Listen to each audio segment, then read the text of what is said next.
Hello and welcome to Pickleball Therapy, the podcast dedicated to your pickleball improvement. I am your host of this weekly podcast, Tony Roig. I hope you're doing well this week, and I'm excited to bring you this particular episode of the podcast because we're going to focus on avoiding mental overwhelm. Very common situation that happens when we're playing. I have a specific story from Dallas from the World Championships, some fellow pickleball players, friends, students who were there. I had some experiences being able to help them out a little bit during their games and also see kind of what the pressures are that they're under when they're playing, pressures that we all feel when we're playing. Had some conversations. They were willing to, they were okay with me sharing some of their challenges so that we can all learn together. So I'm excited about this. As we dive into the podcast, a couple of housekeeping. One, we've just added several camps. If you have not been to one of our camps, you are missing out. It is an amazing experience. You can ask any former camper and they'll tell you. We have camps pending right now in Arizona, Tampa. Those are the two hotbeds right now of camps for us. We have a camp in December that has a few spots available still, I believe. And then we have several in the upcoming year. And then CJ has some awesome camps in Arizona if you want to go West Coast. So we have West Coast and East Coast camps available for you. We also have a program that we launched about 3 or so months ago called Direct Coaching. I call it DCP for short, so the Direct Coaching Program. If you're interested in that, please reach out to us. You can send us an email at coaching@betterpickleball.com and get more information on the DCP program. A couple of shout outs I'd like to share with you. This is from Megan MCC2. Thank you, Megan, for leaving a comment. Therapy for my mental game. When I started pickleball, I quickly discovered my mental game was really beating me. This podcast made an amazing difference. I'm glad it did, Megan. I thought I had it conquered until I played in a tournament. Tournament just brings up that stress. Now I know this is an ongoing battle that I need to regularly work on. I listen to this podcast on the way to the courts and when I'm walking my dog most every day. Don't know what I'm going to do when I've listened to all the old episodes, but I'll cross that bridge when I get there. Thanks for continuing to do this podcast. I'm going to give you a quick suggestion on that there. My recommendation, there's no reason you can't listen to the podcast again. It seems weird, right? To repeat a podcast or repeat a book, but you'll hear something different. I have, there's a couple of TV series that I'm particularly fond of. I've watched one of them 3 or 4 times and it's almost like brand new when I watch it again. I see it differently. I understand it differently. I have a better understanding of how everything works together and see parts of it that I hadn't seen before. So that's an option there. Megan, thanks for leaving that. The second shout out was more recent here, only like a couple weeks ago from Aga Mawil. Great program, really good for the mental game. And we all love ice cream. So helpful. I think we all love ice cream. So awesome. Thanks for that. And if you have a minute to leave a review and give us a shout out in either Apple, Spotify, wherever it is that you listen to it, that's much appreciated. All right, let's dive into this idea of the mental overwhelm. So as I mentioned, we just came back from the World Championships in Dallas. It was a really nice event the PPA put together there. About 3,700 players played amateur, and obviously the pros were there as well. MLP and PPA, a super exciting time. Kylene from our team was there.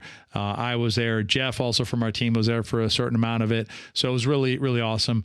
We got to teach a couple of, we taught one camp in Dallas and then did a couple of clinics there for some of our students. So really nice experience.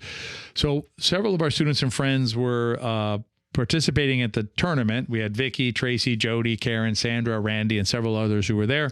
We got to watch several matches, but I want to share a specific story about Tracy, and I'm gonna focus primarily on Tracy here.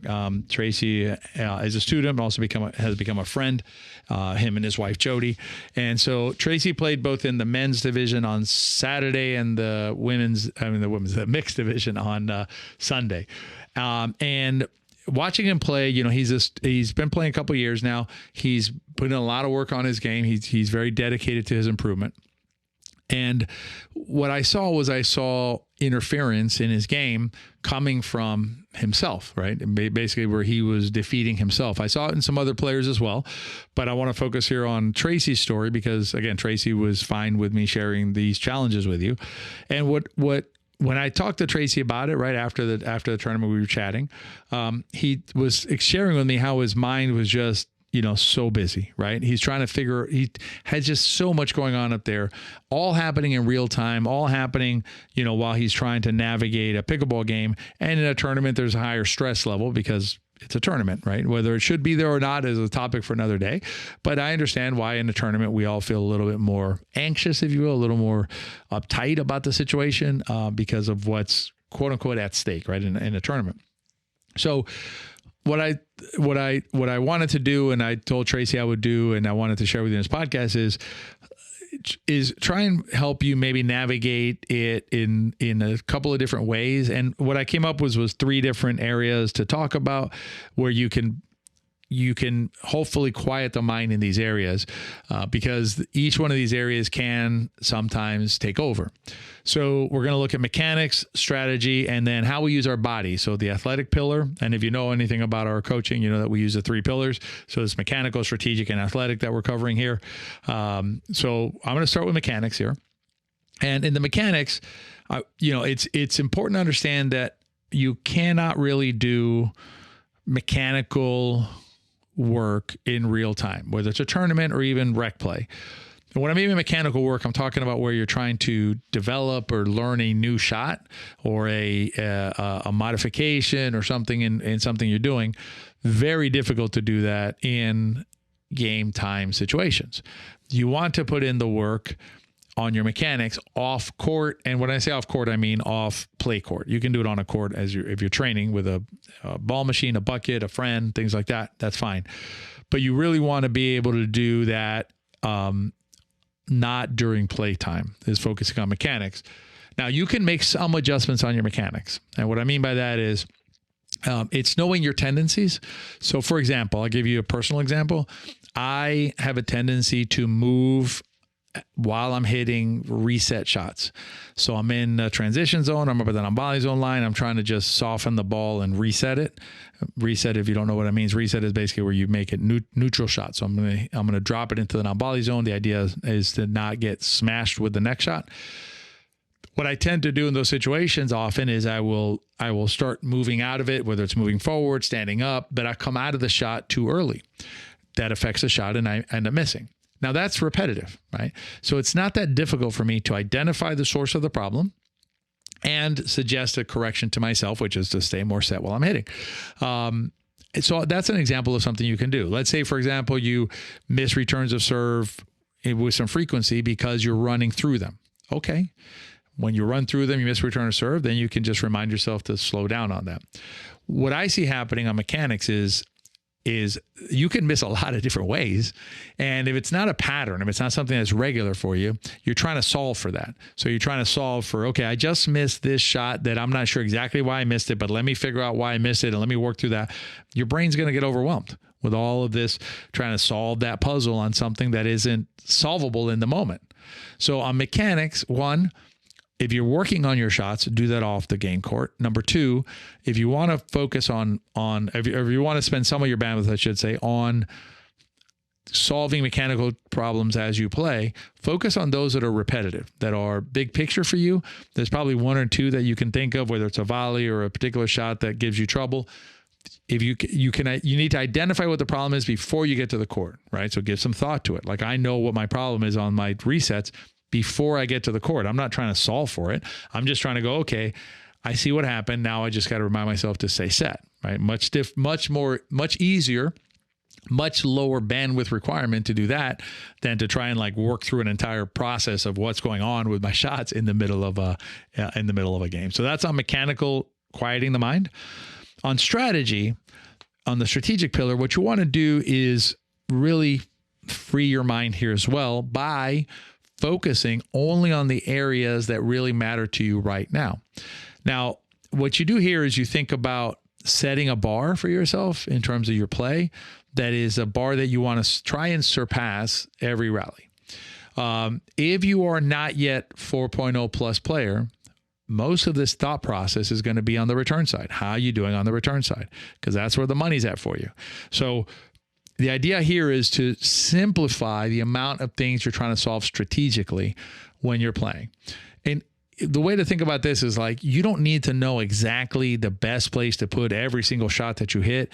You don't, sometimes it's fine to finish a game and not even realize you were playing a left-handed player if you're not ready for that kind of processing yet, right? There's nothing wrong with that.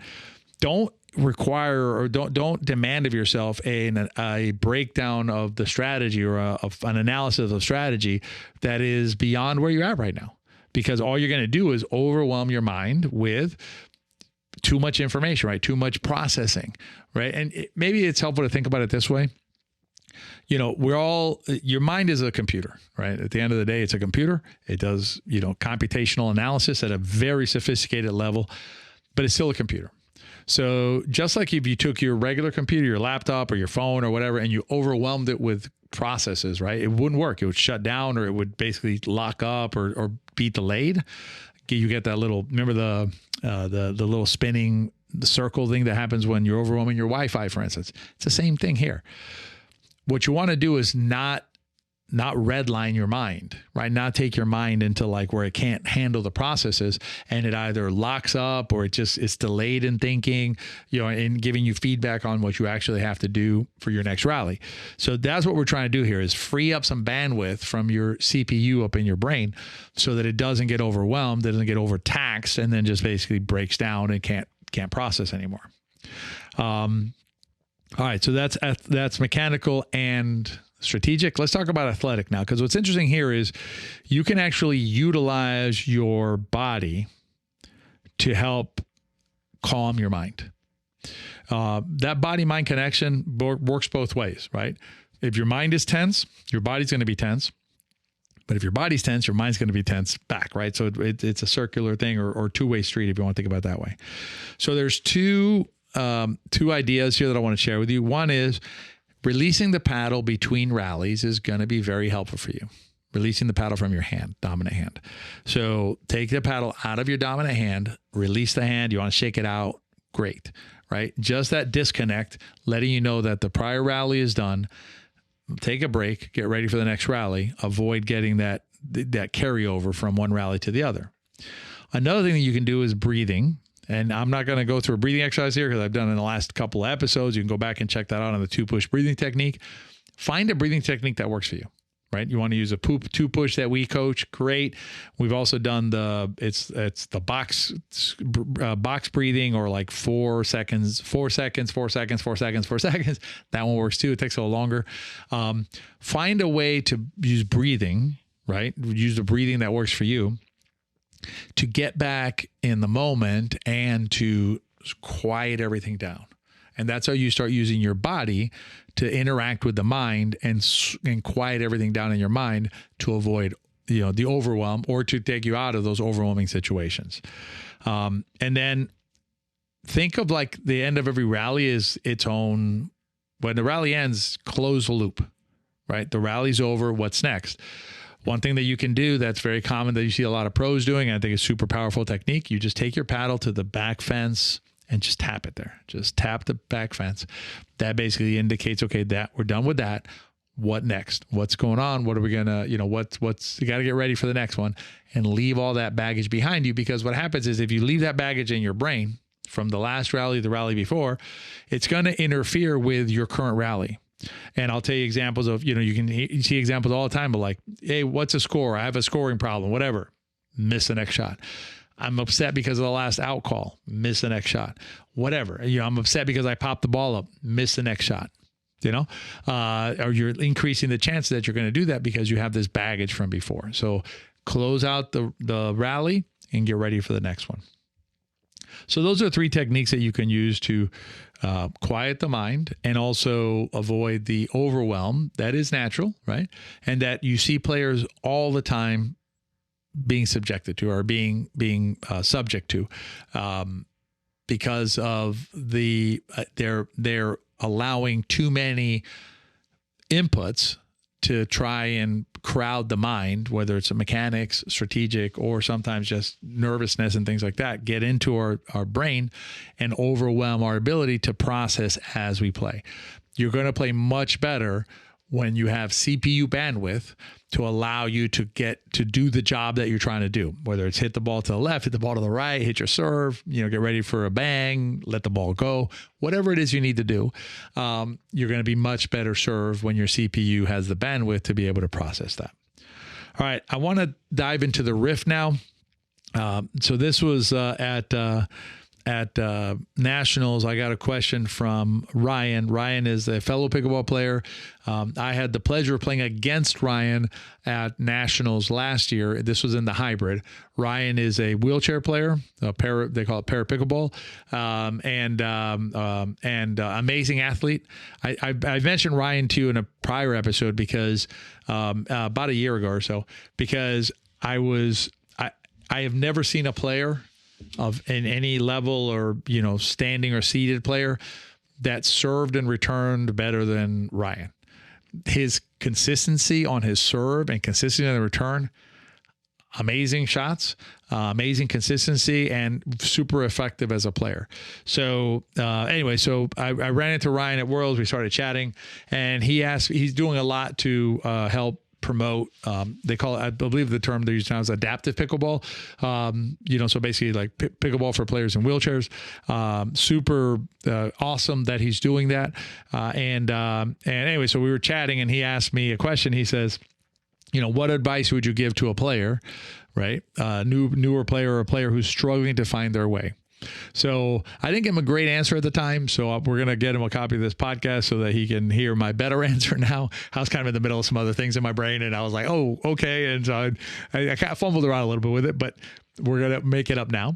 So there are three things that I want to share here. So number one, there is a path forward, right?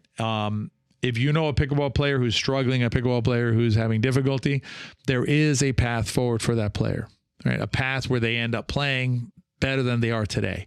And if you want to, think about it this way, right? Thousands of pickleball players started playing pickleball without a clue. They took their first step, they took the next step, and they're now better than they were, right? And still growing as players. It's a continuous journey kind of a thing. And so I think the understanding that there is this path that the player has in front of them that they can move forward with their game is super powerful. So that's number one. Number two is you cannot learn anything new, pickleball or anything else, without making mistakes, right? Without errors and mistakes and struggles and stubbing your toe, so to speak, and just stuff like that, right? It's just baked into the process, right? It's baked into any kind of growth situation. And pickleball is no different. So mistakes are going to happen, part of the deal. And then the last one is that your growth as a person comes from the challenge that this sport presents to you, right? No challenge, no personal growth, right? So embrace the challenge, embrace the difficulty of becoming better as a pickleball player. And, we've talked about this in a prior podcast, but think of it like a canvas, right? Think of this game as just a canvas for yourself as a human being. You'll get better athletically, your spatial recognition, your vision, your movement, right? As you navigate the court, your physical shape, as you exercise, all these things, right? Pickleball allows you to express them through this beautiful sport called pickleball. So that's just the last thing I would say there. So hopefully, Ryan, if we get to this podcast, maybe this was a better answer for you and you can share it with whomever you think would benefit from hearing of it. Which brings us to the last thing that we always ask on the podcast, which is, rate and review. But the last thing that we ask you is that if you enjoyed this podcast or, if there's something in this podcast that helped you or you think might help a friend, right? A friend who's feeling challenged by the sport, please feel free to share this podcast with them. We do this podcast with the hope of helping as many pickleball players as we can. I know it's helped me over the last 5 years being able to host this podcast, and I hope that it has helped you and brought you some benefit. Let's also allow the podcast to benefit others who may not yet have heard of the podcast, and that is on me. I'll do my best. I'll continue to do my social media posts and get it out there as much as I can. And I ask you to help me in that process as well. Because remember, if it helped you and if you found something beneficial, it'll probably help them too. And they'll probably find something beneficial in it as well. I hope you enjoyed this week's episode of the podcast. I hope you have a great week, and I will see you next time on the next regular episode of Pickleball Therapy. Be well.